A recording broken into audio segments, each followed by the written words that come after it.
अभी आसिम भाई जो आपके महबूब रहनुमा हैं और इस क्षेत्र से समाजवादी पार्टी के विधानसभा के कैंडिडेट भी हैं। पहले भी आपकी हिमायत, आपका प्यार उनके हक में रहा है। इस बार भी जहां तक मैंने महसूस किया, देखा, और आप सब लोगों की ये जो चेहरे बोल रहे हैं, उससे लगता है कि सिलेक्शन में भी अबू आसिम साहब सिर्फ जीतेंगे नहीं बल्कि एक रिकॉर्ड मतों के वोट से जीतने का रिकॉर्ड बनाए।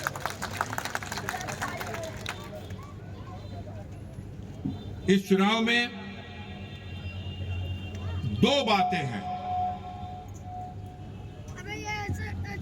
जा रही यार, हर जगह जा रही है, तू लोग कर जा रही है। अब हम बोल रहे हैं, जा रही है, आप जाइए, बैठ जाइए कहीं।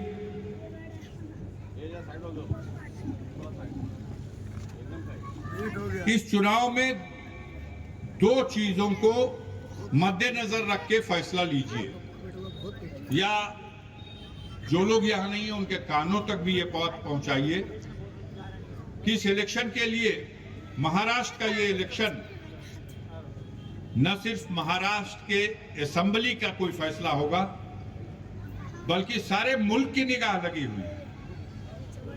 क्योंकि आपने, महाराष्ट्र की जनता ने अभी इसी 2024 में मई में जो चुनाव हुआ लोकसभा का, उस 18वीं लोकसभा के चुनाव में एक पैगाम दिया है आपने।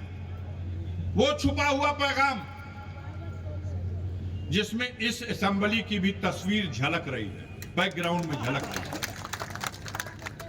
उसमें भारतीय जनता पार्टी और उनके लेफ्टिनेंटों की, जिनकी सरकार है और उस वक्त भी थी, इन लोगों को इंडिया गठबंधन के मुकाबले एनडीए गठबंधन के लोगों को महाराष्ट्र में आधी सीटें मिली थी, 48 में आधी सीटों पर, और उनसे 2 गुना सीटें आपको मिली थी। ठीक ही नहीं है तस्वीर? तो क्या परिवर्तन हो गया 4 महीने में? बस उनको भरोसा एक चीज पे है, वो एक गुजराती मॉडल है उनके पास, लोगों को ठगने का, धोखा देने का, सरकार की मशीनरी का दुरुपयोग करके किसी को झूठे केस में फंसा देने का, जेल में डालकर उसको सताने का, और तब तक सताने का जब तक कि वो नर्वस न हो जाए। कुछ लोग हैं, हौसले वाले लोग हैं जो लड़ रहे हैं आज भी, उन्हीं में से अबू आसिम आजमी है। अब कुछ लोग हैं जिन्होंने घुटना टेक दिया, बड़े अरमान से महाराष्ट्र के ही लोगों ने उन्हें चुना भी था, भेजा भी था, मंत्री भी बनाया गया था, लेकिन काल कोठरी की अंधेरी रात ने उनके ईमान को कमजोर कर दिया। वो घुटना निकले तो, लेकिन घुटना टेक के निकले, और निकलने के बाद उनके जिम्मे ये काम भी दे दिया गया कि तुम अपने वफादारी का इम्तिहान दो। अब वो वफादारी का इम्तिहान ये है कि अबू आसिम आजमी का वोट काट करके उसको नुकसान पहुंचा दो। आए हैं कि नहीं ऐसे लोग भी चुनाव लड़ने?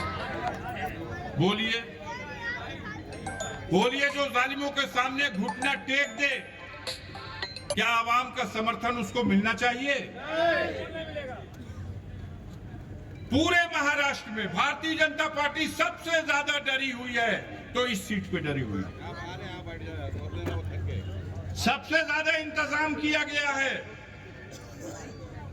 वोट की ताकत जो संविधान ने आपको दी, बाबा साहब भीमराव अंबेडकर का वो संविधान जो राजा और रंग दोनों को एक वोट देने का अधिकार देता है, चालाक लोगों ने उस वोट को मिट्टी में मिलाने के लिए कई उम्मीदवार खड़े किए हैं। यहां तो 2-2 मशीनें आएंगी, पता है कि नहीं पता है? एक मशीन में वो लंबी कतार, और ये कौन लोग हैं इस कतार में? आधे से ज्यादा वही लोग हैं जो वोट कटवा हैं। कौन कौन लोग हैं जो वोट बर्बाद करना चाहते हैं? शायद कोई नहीं होगा। आप इससे सावधान रहिएगा, और कुछ भी नहीं है। यहां सब नर्वस हैं, इनको नर्वस कर दिया है महाराष्ट्र की जनता ने। ये नफरत की राजनीति करने वाले लोग, तोड़ फोड़ और पैसे से खरीद फरोख्त करने वाले लोग। एमएलए खरीदे गए महाराष्ट्र के, सारी दुनिया देख रही थी। एमएलए, बकरीद के जमाने में बकरी की नीलामी होती थी, महाराष्ट्र में एमएलए नीलाम हुए। यही गुजराती मॉडल है। तो एक तरफ लोगों का ईमान खरीदने वाले लोग हैं, लोगों को झूठा मामले में फंसा करके उनको सताने वाले लोग हैं, और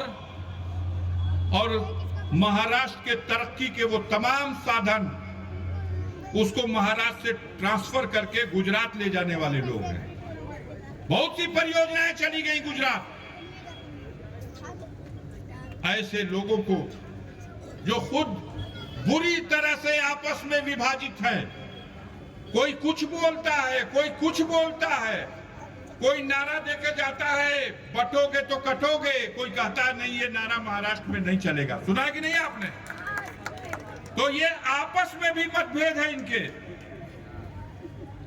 ये बुरी तरह से चुनाव हार रहे हैं। महाराष्ट्र की जनता को मैं सैल्यूट करता हूं, महाराष्ट्र की जनता को मैं सलाम करता हूं, उसके फैसले को सैल्यूट करता हूं। अगर महाराष्ट्र की जनता ने इनका बुढ़िया बिस्तर, इन फिरका परस्त ताकतों का बुढ़िया बिस्तर महाराष्ट्र में बांध दिया, तो यकीन मानिए आपका ये फैसला इन फिरका परस्त ताकतों के ताबूत में आखिरी कील का काम करेगा और हिंदुस्तान की सियासत से इनकी विदाई हो जाएगी। इसलिए वक्त नहीं बचा है क्या? 3 मिनट 4 मिनट। तो बात तो मैं अपनी कह चुका हूं, और आपके रुझान से भी मुझे एहसास है इस बात का। मैंने 3 मीटिंगें आज की, कल भी हम कई मीटिंगों में गए। महाराष्ट्र का माहौल पूरे हिंदुस्तान में अगर कोई संभाले हुए है तो कौन? हमारे जो बिके हुए मीडिया के भाई हैं, ये छाता लगाए हुए हैं, असलियत जाहिर न होने पाए ये कवच का काम करते हैं। सफाया हो चुका है, विदाई हो चुकी है। इस सीट पर वो विदाई जरा धूमधाम से हो जाए, हम लोग भी फख्र से कह सके कि समाजवादी पार्टी का प्रदेश का अध्यक्ष जहां से लड़ा था, गोवंडी है ना, तो गोवंडी की सरजमीन के लोगों ने उसकी जीत को रंगीन बना दिया है। देखिए उत्तर प्रदेश में समाजवादी पार्टी के लोगों ने ये तहैया किया है, ये फैसला किया है हमारे मुखिया ने कि हमारा दायित्व है कि भारतीय जनता पार्टी के लोग, फिरका परस्त ताकतों के लोग जो हिंदुस्तान में संविधान को दरकिनार करके नफरत की राजनीति करना चाहते हैं, इनको सत्ता से बेदखल किया जाए।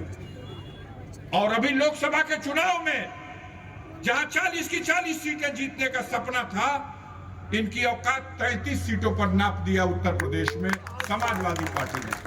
थोड़ी सी ताकत आप भी दे दो, थोड़ी सी ताकत महाराष्ट्र के लोग समाजवादी पार्टी को दो। आपके फैसले से समाजवादी की जड़ें यहां भी मजबूत होगी।